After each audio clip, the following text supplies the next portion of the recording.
¿Alguna vez has amado a alguien tan profundamente que no notaste que te estaba destruyendo pieza por pieza?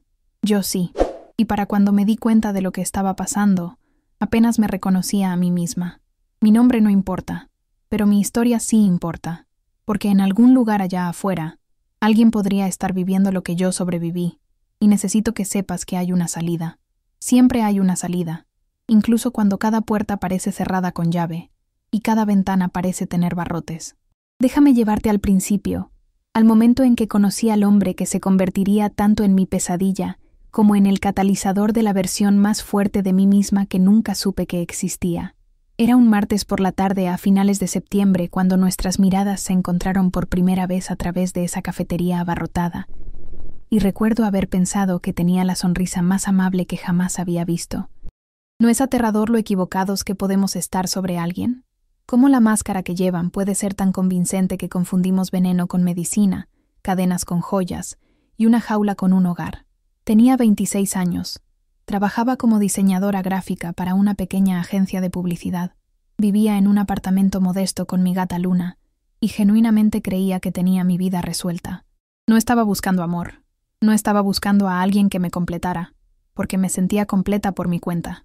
Pero él apareció de todas formas, como los personajes en las películas románticas, chocando conmigo accidentalmente, derramando un poco de su café en mi chaqueta, disculpándose profusamente con esos ojos marrones profundos que parecían contener universos enteros de calidez y sinceridad.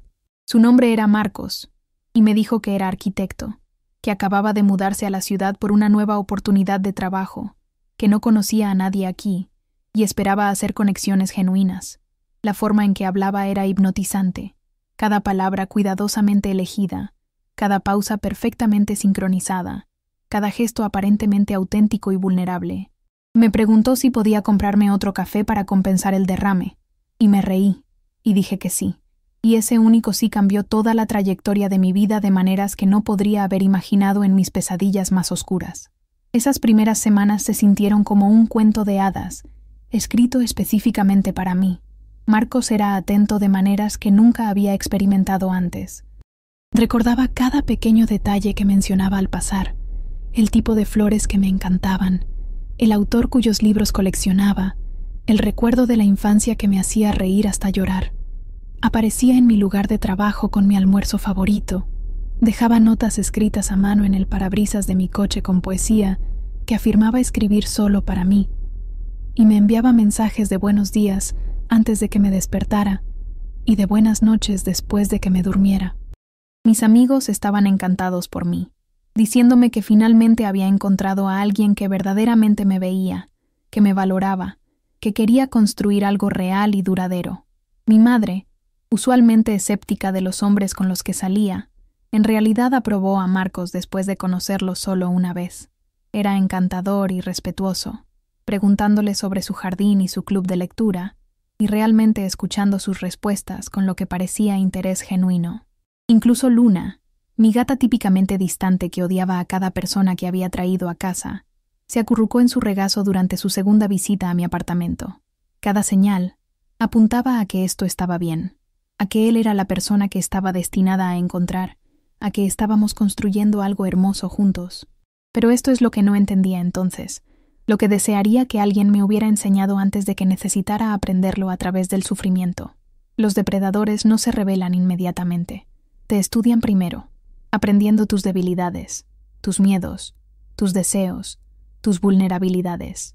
Se convierten exactamente en lo que necesitas que sean, reflejando tus valores, compartiendo tus intereses, validando tus sueños. Te hacen sentir vista y comprendida y apreciada de maneras que bajan tus defensas completamente. Y una vez que esas defensas están abajo, una vez que estás emocionalmente invertida y tu vida está entrelazada con la de ellos, es cuando la máscara comienza a deslizarse. Es cuando la persona real debajo comienza a emerger. Y para entonces, ya estás atrapada en una red tan intrincadamente tejida que ni siquiera te das cuenta de que ya no puedes moverte libremente. El primer incidente ocurrió alrededor de 3 meses de nuestra relación. Estábamos en una cena organizada por uno de sus colegas, alguien a quien quería impresionar debido a una promoción que estaba buscando. Llevaba un vestido que había comprado específicamente para la ocasión, algo elegante pero no demasiado formal, y me sentía hermosa y segura caminando hacia esa casa llena de extraños. La velada comenzó maravillosamente, participando en conversaciones sobre arte y diseño, haciendo reír a la gente con historias de mi trabajo, sintiéndome como si estuviera representando bien a Marcos y siendo la pareja de la que podía estar orgulloso. Pero luego noté que su expresión cambió. Fue sutil al principio, solo una tensión alrededor de sus ojos, cierta rigidez en su sonrisa, pero ya había aprendido a leer sus estados de ánimo con la precisión de alguien que estudia un idioma extranjero por necesidad. Durante una conversación con su jefe sobre una exposición de fotografía que había asistido recientemente, sentí la mano de Marcos agarrar mi codo con firmeza, jalándome ligeramente lejos del grupo. Se inclinó cerca, su aliento caliente contra mi oído, y susurró con un tono que nunca había escuchado de él antes. «Estás hablando demasiado. Estás haciendo que esto sea sobre ti cuando debería ser sobre mí. Deja de intentar ser el centro de atención, y solo sonríe y asiente por el resto de la noche». Estaba tan sorprendida que en realidad me reí nerviosamente, pensando que debía estar bromeando, pero la mirada en sus ojos me dijo que estaba absolutamente serio. Mi estómago se hundió, mi cara se sonrojó con vergüenza y confusión, y por el resto de esa fiesta apenas hablé en absoluto, parada a su lado como una decoración, sonriendo mecánicamente mientras mi mente se aceleraba con preguntas sobre lo que acababa de suceder. En el viaje a casa, estuvo en silencio, su mandíbula apretada, sus nudillos blancos en el volante. Cuando finalmente reuní el valor para preguntar si algo estaba mal, explotó con una furia que parecía completamente desproporcionada a cualquier cosa que realmente había ocurrido. Me dijo que lo había avergonzado, hecho parecer como si no pudiera controlar a su novia, actuado como una niña que buscaba atención y necesitaba validación constante de extraños. Dijo que era egoísta e irreflexiva y que si realmente lo amaba, habría sabido quedarme callada y dejarlo brillar. Me quedé allí sentada en el asiento del pasajero, lágrimas corriendo por mi cara, completamente cegada por esta transformación del hombre gentil y amoroso que pensaba que conocía a este extraño enojado que parecía genuinamente odiarme en ese momento. Pero aquí está la parte insidiosa, la parte que me mantuvo atrapada mucho más tiempo del que debería. Se disculpó.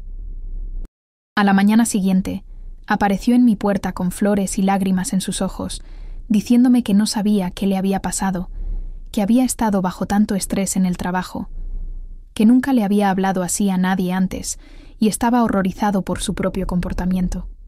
Me abrazó mientras lloraba y prometió que nunca volvería a suceder, que trabajaría en su manejo del estrés, que yo significaba todo para él y no podía soportar la idea de perderme por un terrible error. Y le creí. Dios me ayude. Le creí completamente, porque quería creerle, porque la alternativa, que esto podría ser quien realmente era, se sentía demasiado devastadora para aceptar después de que ya le había dado tanto de mi corazón. Me dije a mí misma que todos tienen malos momentos, que las relaciones requieren perdón y comprensión, que su estrés era real y válido, y que debería ser más solidaria durante tiempos difíciles. De hecho, me disculpé con él por hablar demasiado en la fiesta, por no ser más consciente de lo que necesitaba de mí, por empeorar su situación estresante. Mirando hacia atrás ahora, puedo ver cómo ese momento fue el comienzo de un patrón que se repetiría e intensificaría durante los próximos 2 años, cada incidente seguido de disculpas y promesas, cada vez erosionando un poco más de mi sentido de identidad, cada ciclo entrenándome para aceptar lo inaceptable y llamarlo amor. Pero en ese momento, parada en mi apartamento con sus brazos alrededor de mí y sus lágrimas en mi hombro, genuinamente pensé que habíamos capear una tormenta juntos y salido más fuertes del otro lado. No tenía idea de que la tormenta apenas estaba comenzando y que casi me destruiría antes de que encontrara la fuerza para salvarme a mí misma. El control comenzó pequeño, tan pequeño que no lo reconocí como control en absoluto. Marcos sugirió que tal vez debería pasar menos tiempo con mi amiga Sara porque parecía una influencia negativa, siempre quejándose de su propia relación y posiblemente proyectando su infelicidad en la nuestra. Lo enmarcó como preocupación por mi bienestar, no queriendo que me arrastrara los problemas de otra persona, y parecía razonable en ese momento, incluso cariñoso. Luego mencionó que mi ropa de trabajo era demasiado provocativa, que estaba atrayendo atención no deseada de colegas masculinos, que si respetaba nuestra relación, me vestiría más conservadoramente. Nuevamente, lo presentó como protección, como él preocupándose por cómo otros hombres me miraban, y en realidad me sentía halagada de que estuviera tan comprometido con nuestra relación, que se preocupara por estas cosas. Comenzó a pedirme mi teléfono periódicamente, solo para ver con quién estaba hablando, asegurándome que no me estaba vigilando, sino simplemente curioso sobre mi día y queriendo sentirse conectado con todos los aspectos de mi vida. Cuando dudé, incómoda con la invasión de privacidad, actuó herido, preguntando por qué tendría algo que ocultar si realmente lo amaba y estaba comprometida con la transparencia en nuestra relación. Así que le di mi teléfono, desbloqueado, cada vez que lo pedía, diciéndome a mí misma que no tenía nada que ocultar de todos modos y que esto era lo que parecía la confianza en una relación madura. Se mudó a mi apartamento alrededor de 6 meses en nuestra relación, afirmando que su contrato de arrendamiento había terminado y sugiriendo que diéramos este siguiente paso juntos, ya que estábamos pasando cada noche juntos de todos modos. Parecía natural, romántico incluso, y estaba emocionada de construir una vida compartida con alguien que amaba. Pero casi inmediatamente después de mudarse, las cosas comenzaron a cambiar de maneras que me hicieron sentir cada vez más incómoda, pero que no podía articular del todo o justificar para irme. Marcos comenzó a tomar decisiones sobre nuestro apartamento sin consultarme, reorganizando muebles que habían sido míos, tirando decoraciones que consideraba infantiles o de mal gusto, esencialmente borrando mi personalidad de mi propio espacio vital y reemplazándola con sus preferencias estéticas. Cuando protesté, dijo que solo estaba tratando de hacer nuestro hogar más adulto y sofisticado, que mi gusto estaba bien pero necesitaba refinamiento, que estaba haciendo esto por nosotros, no contra mí. Se hizo cargo de nuestras finanzas, diciendo que era mejor con el dinero, y quería asegurarse de que fuéramos responsables y ahorrando para nuestro futuro juntos. Tenía que pedir permiso para comprar cualquier cosa más allá de las necesidades básicas, justificando cada compra, mostrándole recibos, explicando dónde iba cada euro. Controlaba lo que comíamos, afirmando que estaba preocupado por mi salud cuando criticaba mis elecciones de comida, pero realmente imponiendo una dieta estricta que me dejaba constantemente hambrienta y cada vez más débil. Monitoreaba mi horario de trabajo obsesivamente, llamando o enviando mensajes de texto varias veces durante el día, enojándose si no respondía inmediatamente, acusándome de mentir sobre dónde estaba o con quién estaba si llegaba incluso 5 minutos más tarde de lo esperado a casa. Mis amistades se disolvieron una por una, a medida que Marcos encontraba razones por las que cada persona era inadecuada, problemática, secretamente celosa de nuestra relación, o intentando interponerse entre nosotros. Las visitas a mi familia se volvieron raras y estresantes, con Marcos haciendo pucheros de antemano e interrogándome después sobre conversaciones, criticando a mis padres, creando tensión que me hacía querer evitar reuniones en lugar de lidiar con las consecuencias. Dejé pasatiempos que amaba porque quitaban tiempo de él. Dejé de ir a mi club de lectura porque dijo que era una pérdida de tiempo. Renuncié a mi membresía del gimnasio porque afirmaba que los hombres allí eran depredadores y lo hacían sentir incómodo. Pieza por pieza, me aisló de todo, y todos los que me habían hecho quien era, hasta que mi mundo entero consistía en él, mi apartamento y mi trabajo, e incluso mi trabajo estaba bajo amenaza constante, porque su comportamiento controlador estaba comenzando a afectar mi desempeño y mis relaciones con colegas. El abuso físico comenzó casi 1 año en nuestra relación, aunque no lo llamé así al principio, porque no coincidía con las imágenes que tenía en mi cabeza de cómo se veía el abuso. Comenzó con agarrar, su mano apretada alrededor de mi muñeca cuando quería hacer un punto, sus dedos clavándose en mi brazo cuando me estaba alejando de alguien o algo, su agarre en mis hombros un poco demasiado firme cuando estaba enfatizando cuánto necesitaba que entendiera algo. Luego vino a empujar, aparentemente accidental al principio, chocando conmigo lo suficientemente fuerte como para hacerme tropezar, pero volviéndose más deliberado con el tiempo, empujándome lejos de él durante discusiones, empujándome contra paredes o muebles cuando estaba particularmente enojado. Lanzaba cosas cerca de mí, no a mí, asegurándose de que entendiera la distinción, como si la intención detrás de la acción importara más que el terror que sentía viendo objetos destrozarse contra la pared a centímetros de mi cabeza. Golpeaba paredes al lado de mi cara, dejando agujeros en el panel de yeso que tendría que explicar a mi casero, creando un ambiente donde nunca sabía cuándo podría estallar la violencia y siempre sentía la necesidad de manejar sus emociones para prevenir la próxima explosión. Y luego llegó el día en que realmente me golpeó, una bofetada en mi cara durante una discusión sobre algo tan trivial que ni siquiera puedo recordar que la inició, y la conmoción de ello fue casi peor que el dolor, la realización de que habíamos cruzado una línea que nunca pensé que cruzaríamos, que ahora era oficialmente una mujer siendo abusada por su pareja, pero incluso entonces, incluso con la marca de la mano todavía roja en mi mejilla, me convenció de que era mi culpa. Lo había provocado, lo había empujado demasiado lejos, había dicho cosas diseñadas para herirlo, lo había forzado a una reacción que estaba completamente fuera de carácter, y no habría sucedido si simplemente hubiera sido más razonable, más comprensiva, más cuidadosa con mis palabras.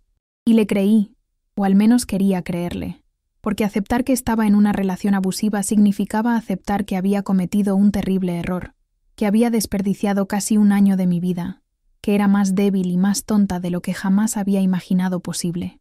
¿Alguna vez has sentido que estabas desapareciendo?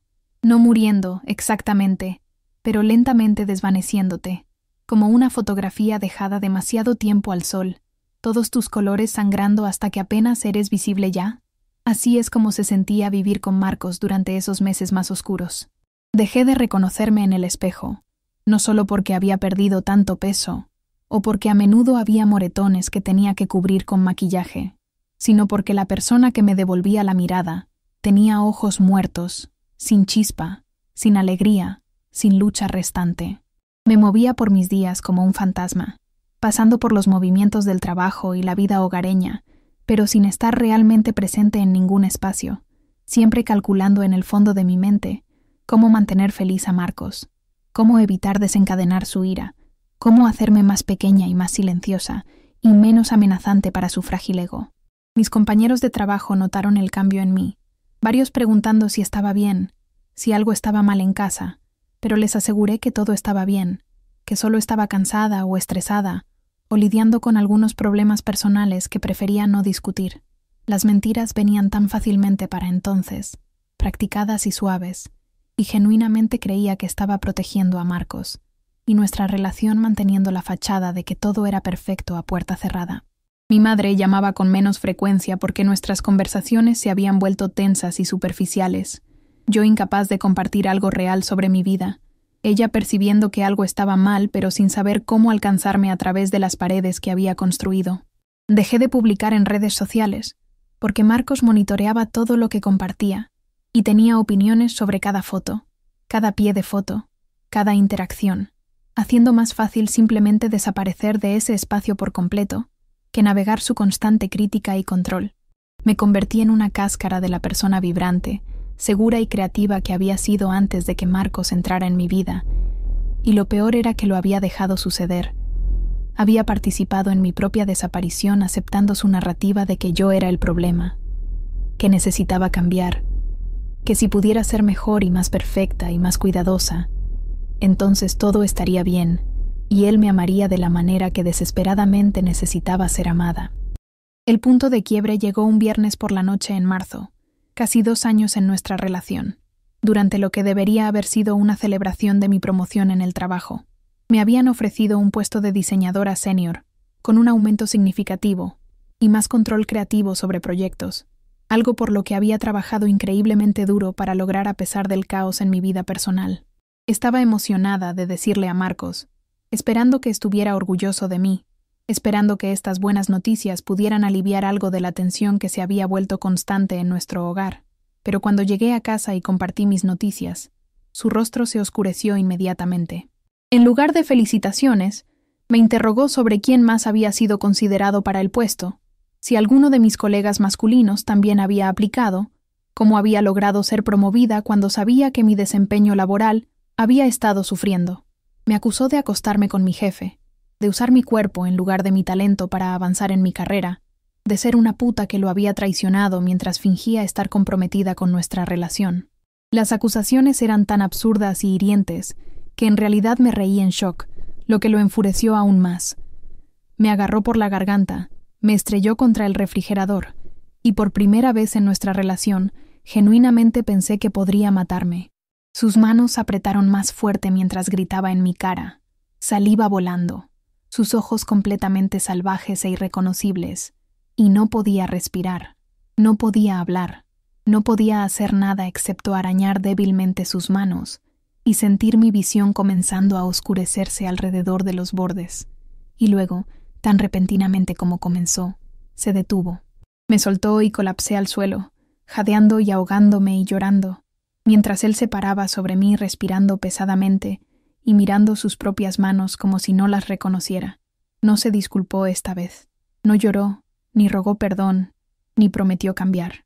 Simplemente dijo, «Mira lo que me hiciste hacer», y salió del apartamento, dejándome sola en el piso de la cocina, temblando y aterrorizada, y finalmente lista para admitir que esto no era amor, nunca había sido amor, y nunca se convertiría en el amor que merecía sin importar cuánto sacrificara o cambiara, o tratara de ser perfecta para él. Esa noche, sola en el apartamento con moretones, formándose en mi cuello, y todo mi cuerpo temblando de shock y miedo, tomé una decisión que salvaría mi vida. Me iba a ir. No algún día, no eventualmente cuando las cosas empeoraran, o cuando fuera más fuerte, o cuando tuviera un mejor plan, sino pronto, tan pronto como pudiera averiguar cómo hacerlo de manera segura. Porque entendía ahora, con una claridad que venía del terror genuino, que quedarme significaba morir, ya sea literalmente a sus manos durante uno de sus episodios cada vez más violentos, o figurativamente a través de la destrucción completa de todo lo que me hacía quien era. Esperé hasta que escuché su coche alejarse, hasta que estuve segura de que se había ido, y luego llamé a la única persona que sabía que me ayudaría sin juzgar, sin preguntas, sin vacilación. Mi prima Elena, que vivía a 2 estados de distancia, y con quien no había hablado en más de un año, porque Marcos me había convencido de que estaba celosa de nuestra relación y tratando de envenenar mi mente contra él.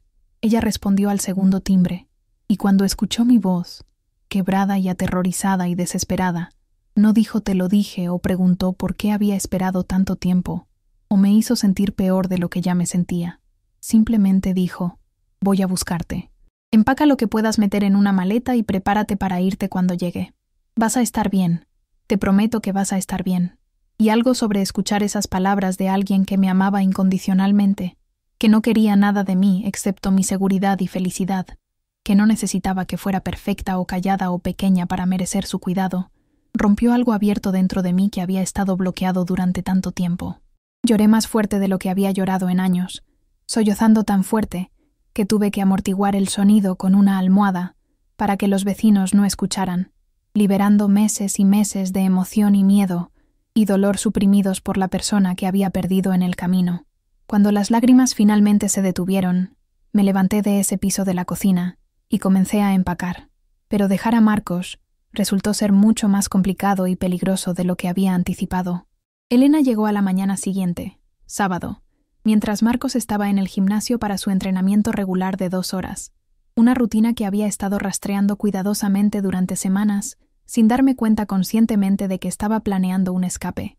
Trabajamos rápida y silenciosamente, tirando ropa y documentos y artículos sentimentales en maletas, yo temblando tan mal que apenas podía cerrar las cremalleras de las maletas. Elena calmada y eficiente y constantemente asegurándome que saldríamos antes de que él regresara. Pero no fuimos lo suficientemente rápidas.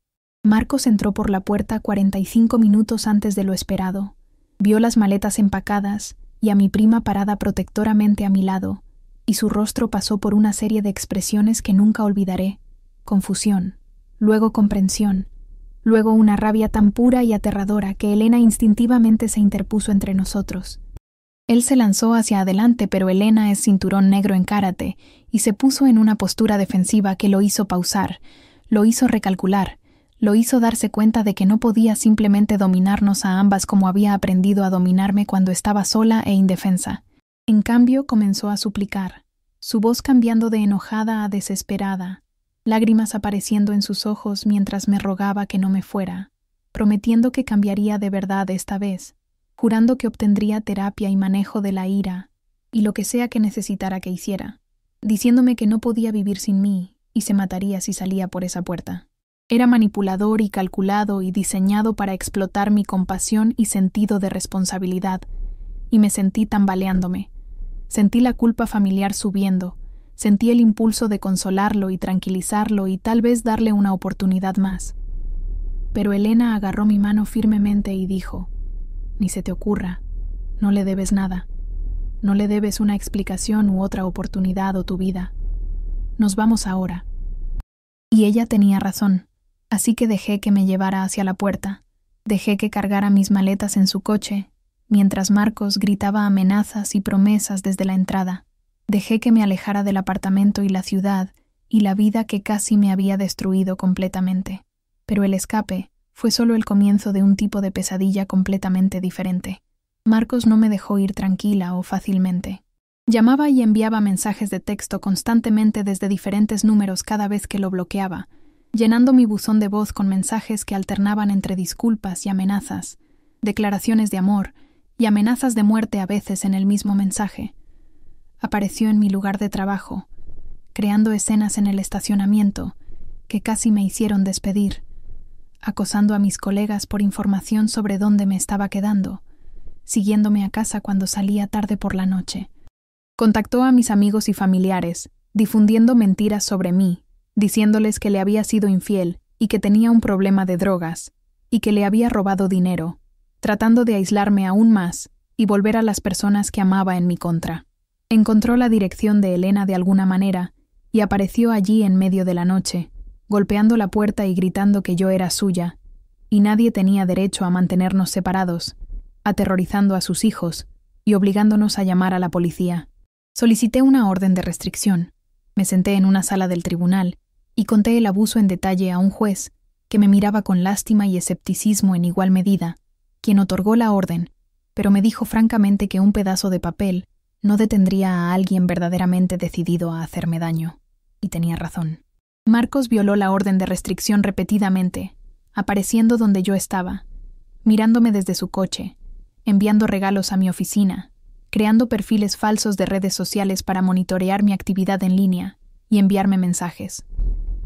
Estaba aterrorizada constantemente, mirando por encima de mi hombro a donde fuera, saltando ante cada sonido inesperado, teniendo ataques de pánico en supermercados y estacionamientos cuando pensaba que veía a alguien que podría ser él. Dejé de dormir toda la noche, despertándome constantemente convencida de que escuchaba a alguien tratando de entrar a la casa de Elena, revisando cerraduras obsesivamente, manteniendo un cuchillo debajo de mi almohada, aunque sabía lógicamente que no me salvaría si él estaba verdaderamente decidido a llegar a mí. Me sentía como si todavía estuviera atrapada, todavía controlada por él, todavía viviendo mi vida según sus patrones, aunque ya no estuviéramos juntos. Y comencé a preguntarme si había cometido un terrible error al irme, si habría estado más segura quedándome y manejando sus estados de ánimo que huyendo y enfureciéndolo más allá de la razón. El punto más bajo llegó alrededor de 3 meses después de que me fui, cuando Marcos irrumpió en la casa de Elena mientras ella estaba en el trabajo y yo estaba en casa sola, recuperándome de un ataque de pánico tan severo que había llamado enfermo a mi nuevo trabajo. Estaba acostada en el sofá, medicada y somnolienta, cuando escuché la puerta trasera abrirse silenciosamente. Mi cuerpo lo supo antes de que mi mente registrara completamente lo que estaba sucediendo, adrenalina inundando mi sistema, mi ritmo cardíaco disparándose, cada músculo tensándose en preparación para luchar o huir. Agarré mi teléfono e intenté marcar el 911, pero mis manos estaban temblando tan mal que lo dejé caer, y entonces él estaba allí en la sala, parado sobre mí con una expresión que era de alguna manera tanto desconsolada como furiosa, sosteniendo algo detrás de su espalda que no podía ver del todo. Comenzó a hablar de una manera rápida y desconectada que me aterrorizó más que su ira jamás lo había hecho, divagando sobre cuánto me amaba, y cómo había destruido su vida, y cómo si él no podía tenerme entonces nadie podía, y cómo estábamos destinados a estar juntos para siempre, incluso si para siempre significaba muerte. Intenté razonar con él. Intenté apelar a cualquier persona buena que alguna vez creí que existía debajo de toda la ira y el control, pero mis palabras parecían rebotar en él sin causar ningún impacto, como si estuviera más allá del alcance, completamente perdido en cualquier narrativa que había construido en su mente. Sacó lo que había estado sosteniendo detrás de su espalda, un cuchillo de mi propia cocina, que debió haber tomado meses atrás, y me dijo muy calmadamente que tenía 2 opciones: volver con él voluntariamente y probar que mi amor era real, o morir aquí en el sofá de mi prima y probar que nunca realmente lo había amado en absoluto. El tiempo pareció ralentizarse en ese momento, toda mi vida no exactamente pasando ante mis ojos, sino cristalizándose en una verdad esencial. Quería vivir. No solo sobrevivir, no solo existir en la forma que él permitiera, sino verdaderamente vivir con libertad y alegría y propósito. Y si iba a morir luchando, no sometiéndome, no aceptando su versión del amor que realmente era solo posesión y control, disfrazados de lenguaje romántico. Lo que sucedió después es algo que he reproducido en mi mente miles de veces, analizando cada movimiento, cada decisión, cada fracción de segundo que significó la diferencia entre la vida y la muerte. Marcos se movió hacia mí con el cuchillo levantado, y en lugar de congelarme o acobardarme o suplicar como había hecho tantas veces antes, algo en mí se partió en claridad y acción. Lancé el vaso de agua de la mesa de centro directamente a su cara, cegándolo momentáneamente y haciéndolo tropezar hacia atrás. En esa fracción de segundo de confusión, me lancé hacia la chimenea y agarré el pesado atizador que Elena mantenía allí, balanceándolo con cada onza de fuerza que me quedaba en mi cuerpo debilitado.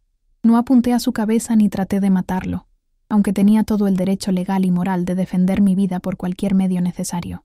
Apunté a su brazo, golpeándolo lo suficientemente fuerte como para que dejara caer el cuchillo y gritara de dolor, lo suficientemente fuerte como para que escuchara algo quebrarse, lo suficientemente fuerte como para darme la oportunidad de correr. Corrí hacia la puerta principal, luchando con cerraduras que parecían pelear contra mí, escuchándolo recuperarse detrás de mí y comenzar a moverse, sus pasos pesados y determinados. Logré abrir la puerta y corrí a la calle gritando pidiendo ayuda, y un vecino que había estado trabajando en su jardín inmediatamente llamó al 911 y vino corriendo hacia mí con un bate de béisbol, posicionándose entre la puerta y yo en caso de que Marcos siguiera. La policía llegó en minutos. Encontró a Marcos todavía en la casa sosteniendo su brazo roto y llorando. Lo arrestaron inmediatamente por violación de la orden de restricción, allanamiento de morada y asalto con arma mortal. Me senté en la acera envuelta en una manta que alguien había traído, temblando tan violentamente que pensé que mis huesos podrían romperse, viéndolos ponerlo en la parte trasera de un coche de policía, y sin sentir absolutamente nada excepto alivio exhausto de que había sobrevivido, de que finalmente había terminado, de que ya no podía lastimarme más. Pero la supervivencia no es lo mismo que la curación, y los meses que siguieron fueron algunos de los más difíciles de mi vida, de maneras completamente diferentes. Marcos fue acusado y eventualmente condenado, sentenciado a 5 años de prisión con posibilidad de libertad condicional después de 3, y testigué en su juicio. Me paré en esa sala del tribunal y conté mi historia a extraños que necesitaban entender lo que había hecho y por qué necesitaba ser responsabilizado. Enfrentarlo a través de esa sala del tribunal, verlo con un uniforme naranja con sus ojos fijos en mí de una manera que todavía se sentía posesiva y controladora, requirió más coraje que cualquier otra cosa que hubiera hecho. Pero lo hice. Hablé mi verdad clara y firmemente. Y cuando se leyó el veredicto y supe que estaría encerrado por al menos unos años, sentí que algo cambiaba dentro de mí. Un pequeño pedazo de paz asentándose en su lugar. La recuperación física fue relativamente rápida. Moretones desvaneciéndose. Peso lentamente regresando a mi marco demasiado delgado. El sueño gradualmente volviéndose más regular a medida que me sentía más segura en la casa de Elena con nuevas cerraduras y un sistema de seguridad, y el conocimiento de que Marcos estaba tras las rejas. Pero la recuperación psicológica fue mucho más larga y más complicada, requiriendo terapia 2 veces por semana, con una especialista en trauma, que me ayudó a entender que lo que había experimentado era violencia doméstica severa, que nada de eso fue mi culpa, que mis respuestas al abuso eran reacciones normales a circunstancias anormales, que podía sanar y reconstruir mi vida, aunque se sentía imposible en esos primeros días. Tenía trastorno de estrés postraumático, que se manifestaba en ataques de pánico desencadenados por toques inesperados, por voces elevadas, por hombres que se parecían a Marcos incluso ligeramente, por el olor de la colonia que solía usar, por 1000 cosas pequeñas que me transportaban de vuelta a esos momentos de terror. Tenía pesadillas que me dejaban gritándome despierta, Sueños donde estaba de vuelta en ese apartamento y no podía encontrar la puerta, donde él me perseguía pero no podía correr, donde me estaba ahogando y nadie podía escucharme pidiendo ayuda. Tenía días en los que salir de la cama se sentía como escalar una montaña, donde el peso de todo lo que había pasado presionaba sobre mí tan fuertemente que no podía imaginar sentirme ligera, o libre, o feliz de nuevo. Pero lentamente, tan lentamente que casi no noté qué estaba sucediendo, comencé a sanar. Comencé a recordar quién era antes de Marcos. Comencé a reconectar con los intereses y pasiones y rasgos de personalidad que él había suprimido sistemáticamente durante 2 años. Compré materiales de arte y pasé horas dibujando y pintando, dejando que mi creatividad fluyera sin que nadie juzgara o criticara o me dijera que estaba perdiendo mi tiempo. Me uní a un grupo de apoyo de sobrevivientes de violencia doméstica y encontré una fuerza increíble al conectar con mujeres que entendían exactamente lo que había pasado, que no necesitaban explicaciones o justificaciones, que me veían y me creían y validaban mis experiencias sin cuestionamiento. Lentamente reconstruí relaciones con amigos y familiares, teniendo conversaciones honestas sobre lo que había sucedido y por qué había desaparecido de sus vidas, encontrando que la mayoría de las personas estaban dispuestas a perdonar y apoyarme si estaba dispuesta a ser vulnerable y dejarlas entrar. Conseguí un nuevo trabajo en una empresa diferente, donde nadie conocía mi historia, y podía empezar de nuevo, demostrándome a mí misma que mis habilidades profesionales y creatividad no habían sido destruidas por todo lo que había pasado. Me mudé a mi propio apartamento nuevamente, un pequeño estudio que era completamente mío, decorado con mi gusto y lleno de mis pertenencias, y representando mi independencia y libertad de maneras que se sentían profundamente significativas. Adopté una nueva gata, una pequeña gata naranja luchadora a la que llamé Fénix, porque ella había sobrevivido siendo abandonada, y yo había sobrevivido a Marcos, y ambas estábamos aprendiendo a confiar nuevamente. Comencé a salir con alguien eventualmente, aunque tomó mucho tiempo y requirió mucho coraje, aprendiendo a reconocer señales de alerta temprano, a hacer cumplir límites firmemente, a alejarme de cualquiera que me hiciera sentir incluso ligeramente incómoda o controlada. Aprendí que merecía amabilidad y respeto y amor genuino, no la versión retorcida que Marcos me había vendido como romance, sino amor real que empoderaba en lugar de disminuirme, que celebraba en lugar de criticarme, que quería que creciera en lugar de encogerme. Han pasado 3 años desde ese enfrentamiento final en la sala de Elena, y no soy la misma persona que era antes de Marcos, o incluso durante mi tiempo con él. Soy más fuerte, más feroz, más segura de mi valor, y menos dispuesta a comprometer mis necesidades fundamentales y límites. Tengo cicatrices, tanto visibles como invisibles, que nunca se desvanecerán completamente, pero he aprendido a verlas como evidencia de mi supervivencia en lugar de marcas de mi debilidad. Hablo públicamente ahora sobre violencia doméstica, compartiendo mi historia en refugios para mujeres y centros comunitarios y en cualquier lugar que me dé una plataforma, porque sé que mi experiencia podría ayudar a alguien más a reconocer su propia situación y encontrar el coraje para irse antes de que sea demasiado tarde. He aprendido que los abusadores siguen patrones, que el ciclo de violencia es predecible, que lo que me pasó le pasa a millones de mujeres cada año, que no estoy sola o únicamente tonta, o de alguna manera merecedora de lo que soporté. He aprendido que irse es a menudo el momento más peligroso, que las órdenes de restricción son importantes pero limitadas, que el sistema legal intenta pero a menudo falla en proteger a las víctimas adecuadamente, que necesitamos mejores recursos y sistemas de apoyo y conversaciones culturales sobre cómo se ve realmente el abuso. He aprendido que la curación no es lineal, que habrá retrocesos y días difíciles y momentos en que soy transportada de vuelta a esos tiempos oscuros, pero que esos momentos se vuelven menos frecuentes y menos abrumadores a medida que pasa el tiempo, y continúo haciendo el trabajo de recuperación. He aprendido que soy capaz de sobrevivir cosas que nunca pensé que podría sobrevivir, que tengo reservas de fuerza y coraje que nunca supe que existían, hasta que no tuve otra opción que acceder a ellas, que no soy débil por quedarme o fuerte por irme, sino simplemente humana, haciendo lo mejor que pude con la información y los recursos que tenía en cada momento.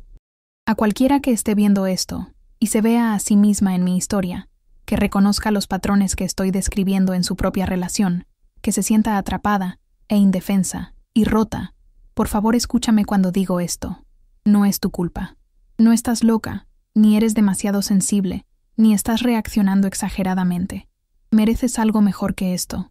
Mereces seguridad y respeto y amor que no duele. Y sé que se siente imposible irse. Sé que el miedo es abrumador. Sé que él te ha convencido de que no puedes sobrevivir sin él, o que nadie más te amará jamás, o que de alguna manera mereces la forma en que te trata. Pero no lo mereces, y puedes sobrevivir sin él. Y hay personas que te ayudarán si te comunicas con ellas. Contacta la Línea Nacional de Violencia Doméstica. Habla con un consejero o terapeuta. Confía en un amigo o familiar en quien confíes. Comienza a planear tu estrategia de salida, incluso si toma meses ejecutarla de manera segura. Documenta el abuso, guarda mensajes amenazantes, toma fotos de lesiones, crea evidencia que podría ser necesaria más tarde para órdenes de restricción o cargos criminales. Y lo más importante, cree en ti misma y en tu valor y en tu derecho a vivir una vida libre de miedo y violencia.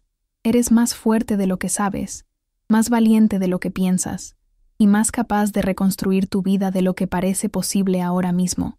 Soy prueba viviente de que hay vida después del abuso, que puedes sanar del trauma, que puedes confiar y amar nuevamente, que puedes volverte incluso más fuerte y más completa de lo que eras antes de que el abusador entrara en tu vida e intentara destruirte.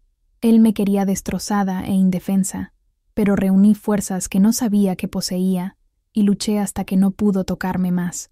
Y si yo pude hacerlo, viniendo de donde estaba en mi punto más bajo, entonces tú también puedes. ¿Alguna vez has pasado por algo similar o conoces a alguien que podría estar en una situación como la que describí? Por favor, comparte tus pensamientos en los comentarios abajo, y si te sientes cómoda, comparte tu propia historia, porque nuestras voces juntas son poderosas y podrían salvar la vida de alguien. Si esta historia tocó tu corazón o resonó con tu propia experiencia, por favor, deja un me gusta en este video para ayudarlo a llegar a más personas que podrían necesitar escuchar este mensaje de supervivencia y esperanza. Quiero animarte a que realmente entiendas el contenido que he compartido hoy, no solo sobre mi historia personal, sino sobre los patrones de abuso, el ciclo de violencia, las señales de advertencia que aparecen temprano en las relaciones y los recursos disponibles para ayudar a las personas a escapar de situaciones peligrosas. El conocimiento es poder, y entender estas dinámicas podría ayudarte a ti o a alguien que amas a reconocer el abuso antes de que escale a niveles que amenazan la vida. Por favor, suscríbete a Desde mi Mirada para más historias verdaderas de supervivencia, resiliencia y transformación de personas que han pasado por circunstancias inimaginables y salieron del otro lado más fuertes. Cada historia que compartimos aquí es real, cruda y contada con la esperanza de que pueda marcar una diferencia en la vida de alguien, que pueda proporcionar el empujón que alguien necesita para tomar acción, que pueda recordar a los sobrevivientes que no están solos en sus experiencias o en su viaje de curación. Y no olvides presionar esa campanita de notificaciones para que te alerten cada vez que publiquemos una nueva historia, porque nunca sabes cuál historia podría ser la que cambie tu perspectiva, valide tu experiencia, o te dé el coraje para hacer un cambio que has estado considerando durante demasiado tiempo. Gracias por escuchar mi historia con corazones y mentes abiertos. Gracias por ser parte de una comunidad que cree a los sobrevivientes, apoya la recuperación y se niega a permanecer en silencio sobre la violencia doméstica. Juntas, podemos crear un mundo donde historias como la mía se vuelvan más raras, donde el abuso se reconozca y se detenga más temprano, donde los sobrevivientes sean creídos y apoyados incondicionalmente. No estás sola. Se te cree. Eres digna de amor y seguridad y paz. Y siempre, siempre hay esperanza para un futuro mejor, si estás dispuesta a dar ese primer paso aterrador hacia la libertad. Cuídate mucho y recuerda que mereces todo lo bueno que la vida tiene para ofrecerte.